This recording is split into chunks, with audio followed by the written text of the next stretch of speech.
Okay,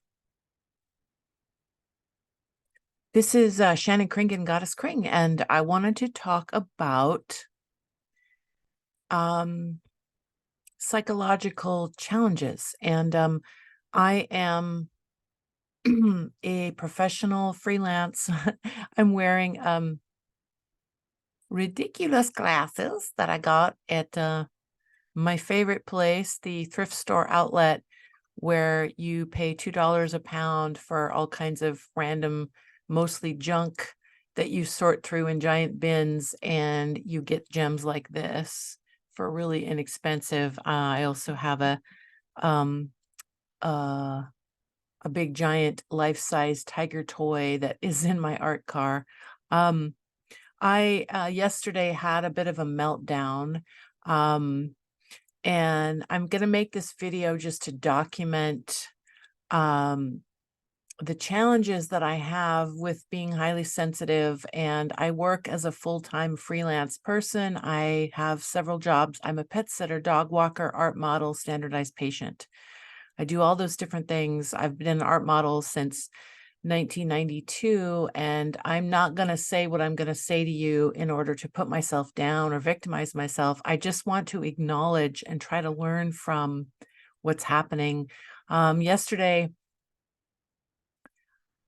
I have a really, really, really, really busy schedule, and I've been working every single day for several days, and I sometimes say yes to every opportunity that comes my way, which means I sometimes literally work 7 days a week, which is fine if that's what I want to do, but it's an ongoing challenge for me. I'm always worrying about my schedule. I always seem to be looking at my calendar. I have a paper book calendar that I write everything down in. Yesterday, I left my cell phone one of the places where I work is Bainbridge Island as an art model, and they pick up and drop off the model at the ferry. And my cell phone apparently fell out of my pocket. I have zipper pockets. I always wear um, fleece vests that have zippers so that I can zip everything in. I get really easily confused and scattered, and I'm really creative, but you could say that I have been assessed and on the autism spectrum officially. Not that I really buy into psychological labels, but I did several hours of testing, and apparently my brain is such that um, there's a certain chaoticness to my brain, and I get easily disorganized. Like, I'm creative, that's a good side, but I get disorganized, and so I have to constantly double check and remind myself so that I don't lose things and forget things.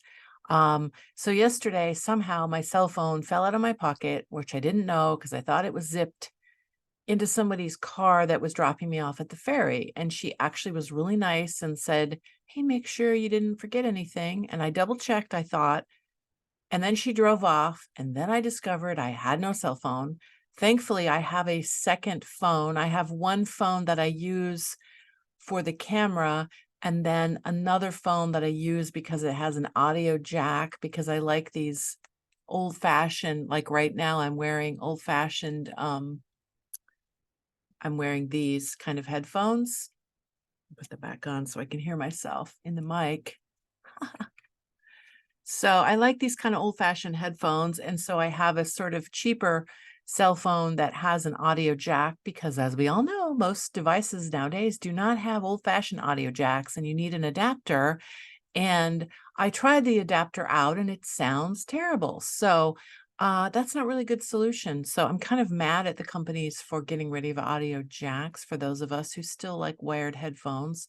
So I have one. So thankfully, I had another cell phone. It was a long story, but yesterday I panicked.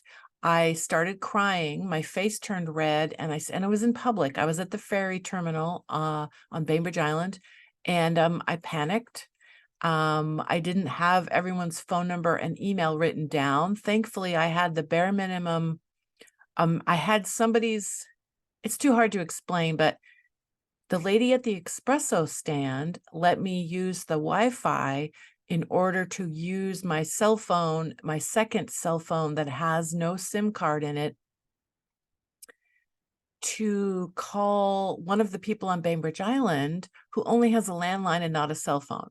So it took a while, but I was able to call and leave a voicemail. And then I burst into tears because I had to go back to Seattle to walk dogs for somebody who I promised I would walk her dogs. And I didn't want her dogs to miss their potty break. So I was in a panic. And so I was determined to get on that ferry without my cell phone, which was unbearably upsetting to me because I want my phone so that I can communicate with people. So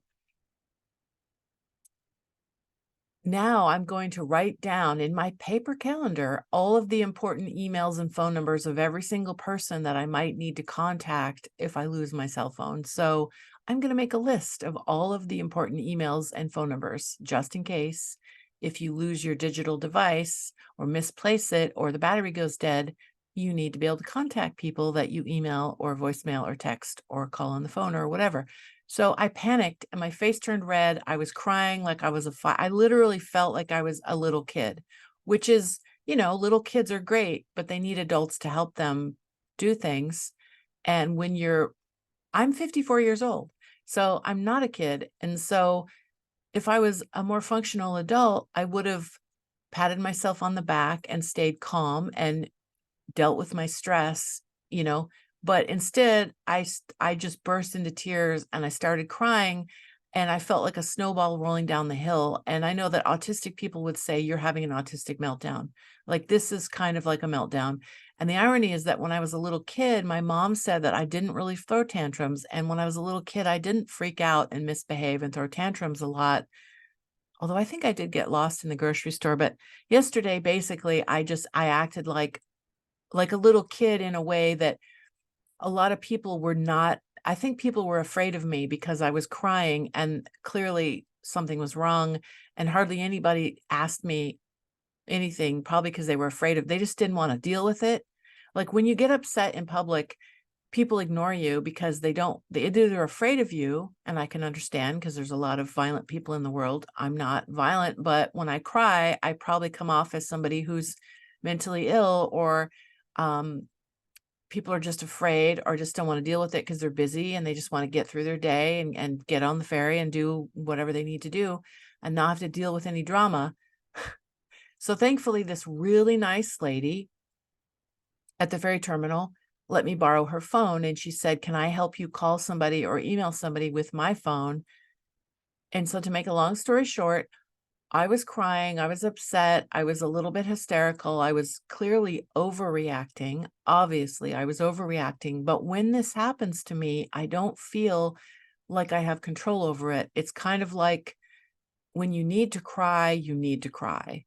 And as embarrassing as it is, I was just like crying in public and partly worried that everybody was judging me, thinking that I was either mentally ill or crazy or dangerous or just acting like a child and judging me for being an immature adult or, inappropriate adult, doing something inappropriate. The bottom line was I needed to figure out how to get my cell phone back. And to make a long story short, thankfully, I'm modeling again on Bainbridge so that I can go and get my phone back soon. I rarely have modeled there 2 days in a row, but for some reason that my schedule, but what happened was I ended up calling one person who doesn't have a cell phone. So I had to wait and leave a message and get his landline. And then finally I got a hold of him and he was able to give me the phone numbers, a landline and a cell phone, mobile phone number of the lady who dropped me off. And she looked and found my phone in her car. So it obviously fell out of my pocket underneath the seat or something. So she's like, I have it. I can bring it to you tomorrow. And so she's going to bring me my phone on Bainbridge Island. And so that problem was solved, but it took like 3 phone calls and 2 voicemails and an email. And this lady was so nice and non-judgmental. I have one friend who tells me to settle down, settle down, settle down when I get upset. And you know what I really would like my friend to say when I'm upset and overreacting to something is to say, I love you and you are safe. I think that I need to learn to tell myself this. I love me and I'm safe. I'm going to take care of me. My inner child is very much with me. And for my artwork, it's good. It's good that I think like a child. I mean, in terms of I'm open and things are new to me. Like I'm every day bewildered and surprised by reality. Like I have a childlike in a good way.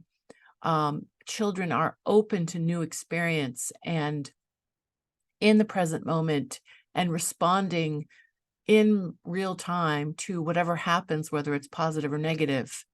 And I feel like I get scared. And the reason why I say the dark side of feeling like I'm a child, even though I'm 54, is that I feel scared, like, where are the adults? I'm an adult. But when something happens that I have no control over, like I had no way of calling or emailing anybody for a few minutes, and I had to ask strangers for help because I didn't know anybody that was around me, and I was embarrassed, and I was like, "Oh, no, I don't wanna miss the ferry.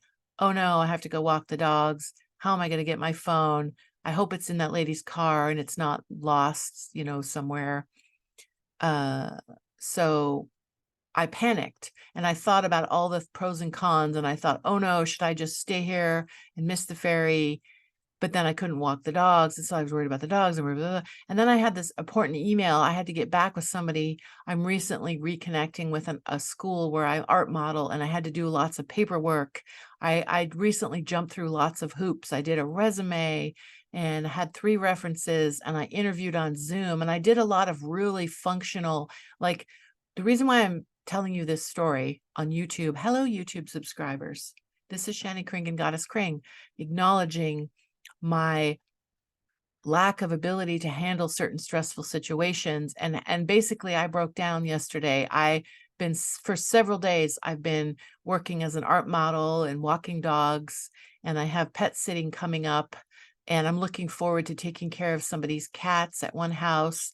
And then a cute dog is going to come visit me at my house. Usually I go to other people's houses. So I'm able to mostly functionally take care of lots of things. I work hard. I work almost every day. I can fill out forms and do my resume. And it made me realize and appreciate my work as an art model, because part of why I like being an art model, I think that my autism, which is that I'm highly, highly, highly sensitive to noise and the smell of everything. I notice the smell of everything. I'm just very sensitive to light, sound, smell, taste, texture, mood, music, everything. I'm sensitive, and which is not always good. Like, it's good if you're an artist to be sensitive, but it's also hard because you get irritated and angry easily, or you get happy, sad, angry, all the different emotions can be affected very easily, and you get overwhelmed, you get sensory overload. Other people are like, what's the big deal? This is fun. Whereas I am irritated by something that other people think is fun. So that's not a comfortable way to be. So I need more time doing my own thing. I need more time away from all of the noise. I love music, though. I can handle loud, loud, loud music. I don't like parties with everybody talking at the same time, but I like audiences and crowds and theater and music and loud music. I'm doing music with some guy in a recording studio, Dave Flowers, my friend Dave Flowers. We're doing music together, and it's loud in the studio, and I like it. I love listening to Tom Petty music extremely loud in my car. I sing along to Neil Young and Tom Petty and Tori Amos and Bob Dylan and Cutworms and Beach House and lots of different musicians that I love the music of. I listen loud to music, and I'm a very like my art car is very colorful and loud, and you know, these glasses are kind of obnoxious. I'm like, "Ah." So maybe part of me is kind of loud visually. I wear lots of bright colors. I love bright color. So I kind of seek stimulation, but at the same time, I get overwhelmed and irritated and need to just be by myself in a quiet space. I have a white noise machine in my bedroom and a fan, and I like fresh air blowing on my face because I need to calm my nervous system down. So yesterday I kind of threw a tantrum and cried. Thankfully, that one lady, bless her, I hope she's doing great. I asked, we have each other's email. I said, if you ever want me to do anything for you, let me know. Because she helped me so much yesterday, tracking down my phone and arranging to have it dropped off to me soon. So basically the bottom line is everything worked out. But I felt when I got home, I rode my bike to and from the ferry, and then I had to walk dogs. I love walking the dogs though. It's just that I was a little tired from riding my bike. I was crying, and so my face was all red, and I was just kind of exhausted and wanted to go lie down and take a nap or something, or just hang out in the forest with some trees and some birds and just quiet, peaceful nature. But instead I had to ride my bike home, and then I was sweaty and I jumped in the shower, and then I drove over to where I walk the dogs, and I was happy to walk the dogs and see the dogs. And actually the dogs calm me down when I'm around. When I take care of animals, it's soothing to me. It's calming. I love animals. I get a little shy around humans sometimes, and which is funny because I'm an art model. But then I was thinking part of why I like being an art model is that my shyness does not get in the way, because my job as an art model is to be very quiet and to just be in front of people visually, but I don't really need to make a lot of eye contact, and I don't need to talk to people. And in fact, I'm not supposed to make a lot of, like when I model, I don't make eye contact with anybody. I just stare at the wall, literally. And I actually like sitting and daydreaming and staring at the wall. I like, I mean, I do more than that. As a model, I'm not just sitting there daydreaming. I'm posing, like I'm trying to sit in a position that's interesting to look at. Physically, I have to physically do something interesting in front of people, but I also have to be comfortable not wearing any clothing and staring and sitting still and staring off into space at one, place in the room so that I can remember where I'm looking, so that my pose, because sometimes I do a 3-hour pose and I get back into the same position.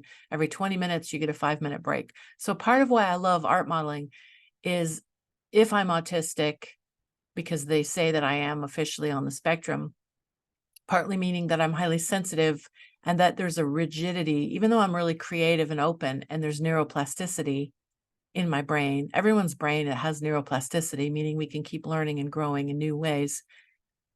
They used to think the brain stopped developing at a certain age, and now they realize the brain changes throughout life and you can keep learning new things. And so there is neuroplasticity, but I tend to be really repetitive, and I tend to forget things. Like my working memory, or something they call it, isn't very good, and I have to write everything down or I might forget. I get spaced out.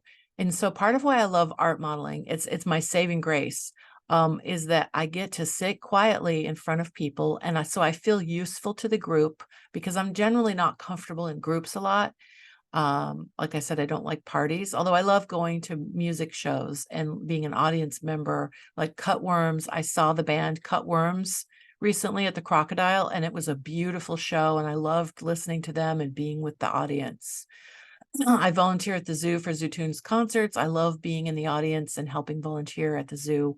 I got to see Patti Smith this summer, and that was a great show, and I was volunteering. I got to see Japanese Breakfast. That was also a very good show. I love volunteering at the zoo and walking around and smiling at people and giving directions. I love being in nature. So these are the things that I love to do. And my autism, or my maybe I'm ADHD and OCD and highly sensitive and introvert, and yet I share a lot online. I'm goddesskring. I'm sort of an introverted extrovert. I'm a little bit of a performer. I write poetry. I do these video monologues.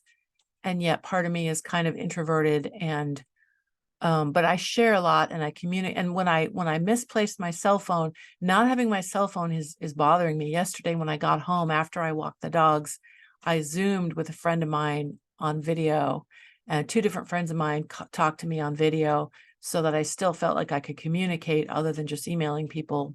And I was able to email the art model person because she left me a voicemail, but I couldn't respond. So basically, I was able to continue communicating, and I was able to email the person I walk dogs for, but I didn't have her email, so I had to find her work email online somewhere. I just looked up her name and found her email online and said, sorry for emailing you at your work number, work email. Can you please give me your regular email so I can tell you about the dogs?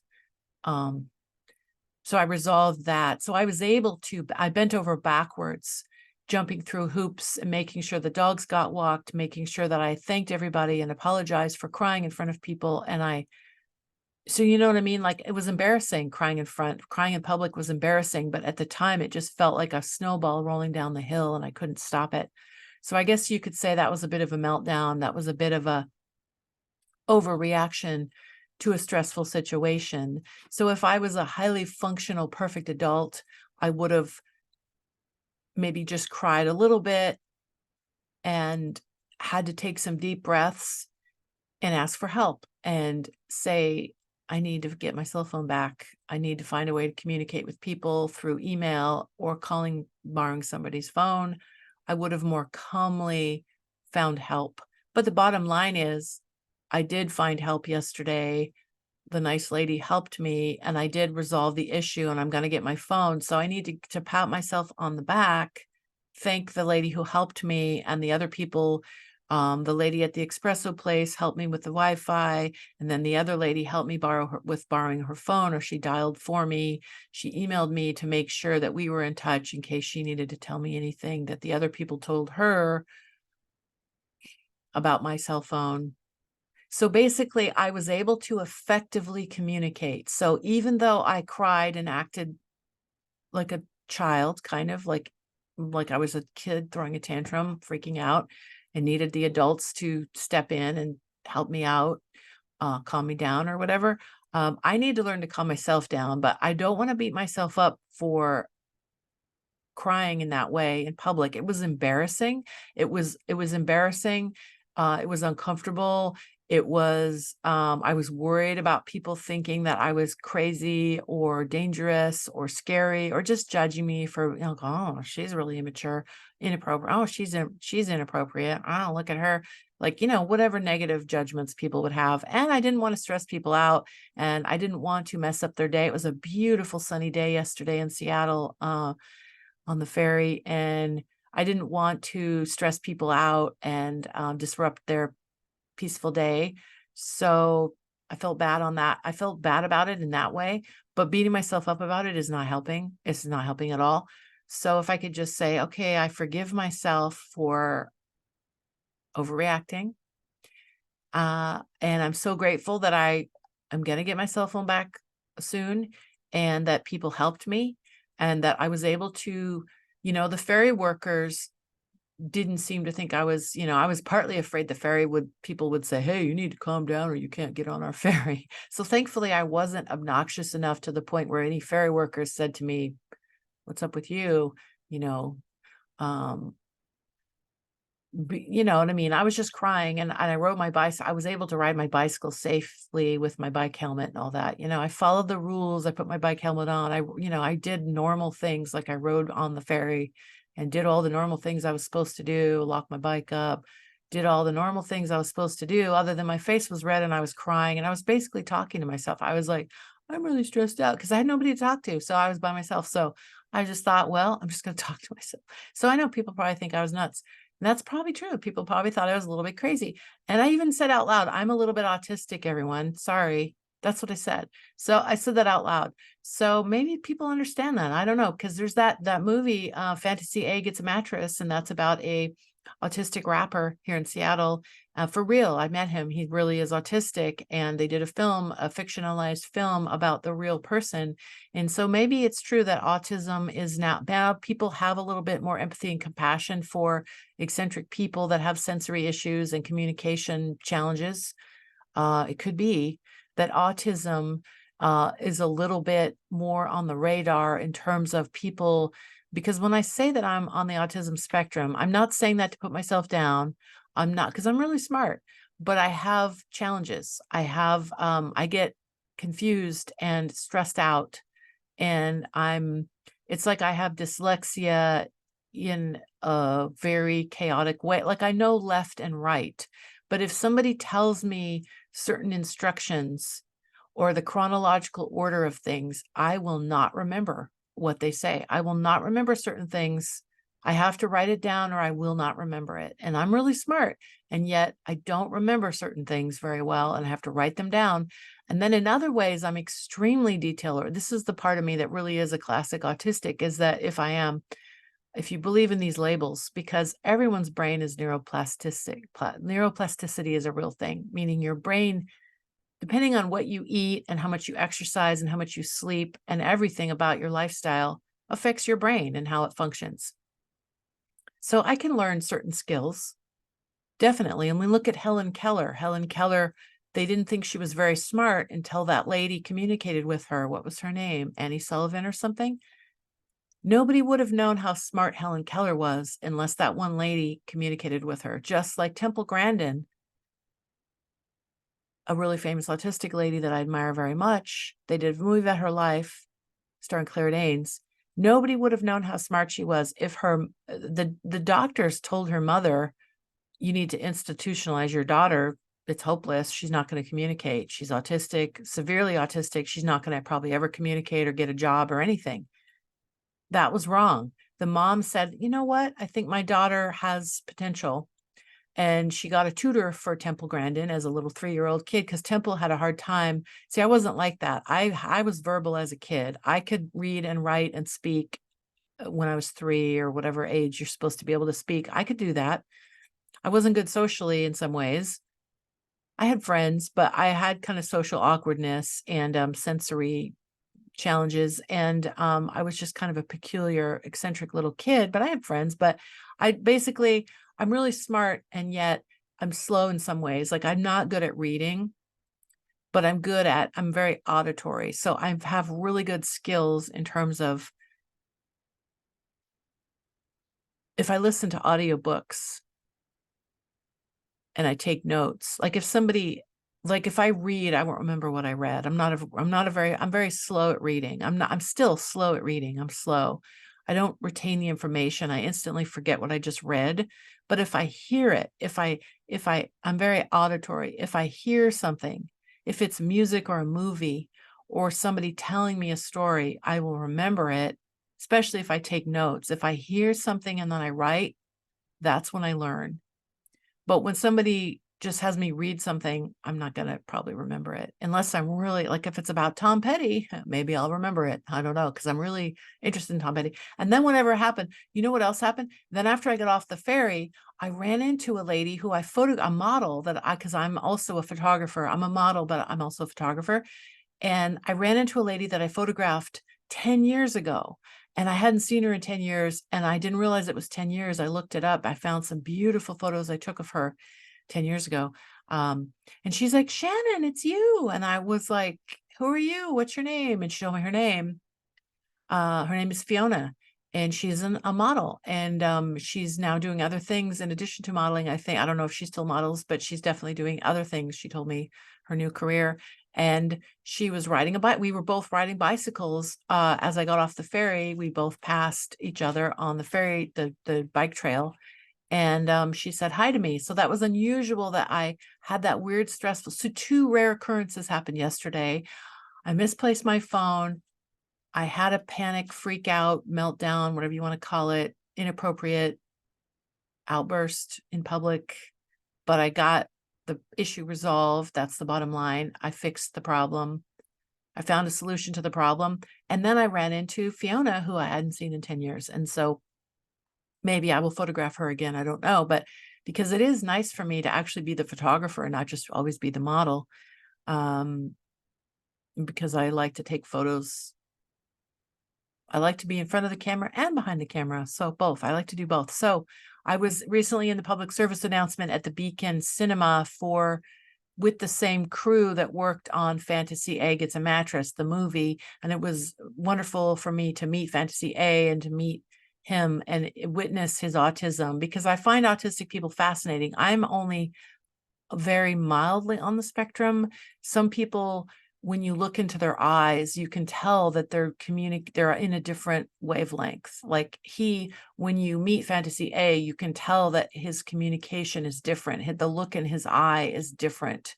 And people that used to criticize me and make fun of me for my TV show, they used to say that I had a blank stare on my face, and they assumed I was on drugs or something, and they thought I had a blank stare. And I was like, and I don't know if they were just trying to be mean and pick on me, or if they were pointing out some kind of weird autistic thing that I have. So I'm not saying this as an excuse or a put down. I'm just trying to figure myself out. So because communication is important to me. So when I misplaced my phone, it really drove me nuts that I couldn't communicate with my friends, my family, the people that I work for, because I have 4 different jobs. I work with medical students, I work with art students, and I work with animals, dogs and cats, pets, and people who, the owners of these pets. So I think I need more rest. I need more, part of why I flipped out yesterday. I mean, anybody would be stressed, even an extremely mature, well-adjusted, functional adult who stays calm most of the time would still be stressed out by leaving their phone in a car and having the person drive off, and then you can't communicate. That would stress anybody out. But I overreacted. And part of why I overreacted was because I am working so hard and I haven't had any days off. I finally get 1 day off, and then I work again a bunch of days. So I'm going to have to figure out how to relax more on my days off and make sure I get enough sleep. Yeah. Otherwise, I will probably overreact again to a stressful situation, which I don't want to do. I don't want to upset other people. I don't want to embarrass myself. I was exhausted from yesterday. I went to sleep early last night. I took a nice walk.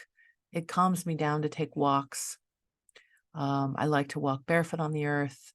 I like to be with nature. I like to walk every day, at least once or twice a day.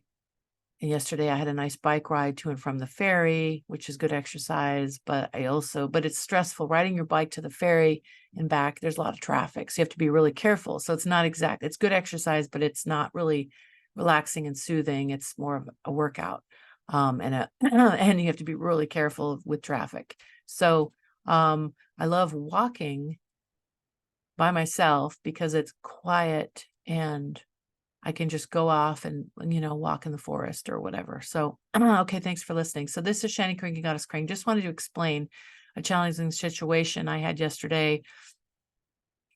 And so I guess you could say that was a bit of a meltdown. And, but the bottom line is I solved the problems that I needed to solve.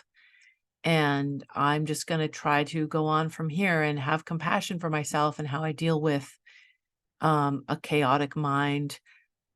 But I also have, because I'm so chaotic, I'm able to have 4 different jobs and an art car and do all these creative projects and work on music with somebody and then join a film crew and do public service announcements with the film crew. And I do all these like random creative things. And I'm in an art show on November 18th. My paintings will be showing somewhere. So I'm doing a lot of really functional things.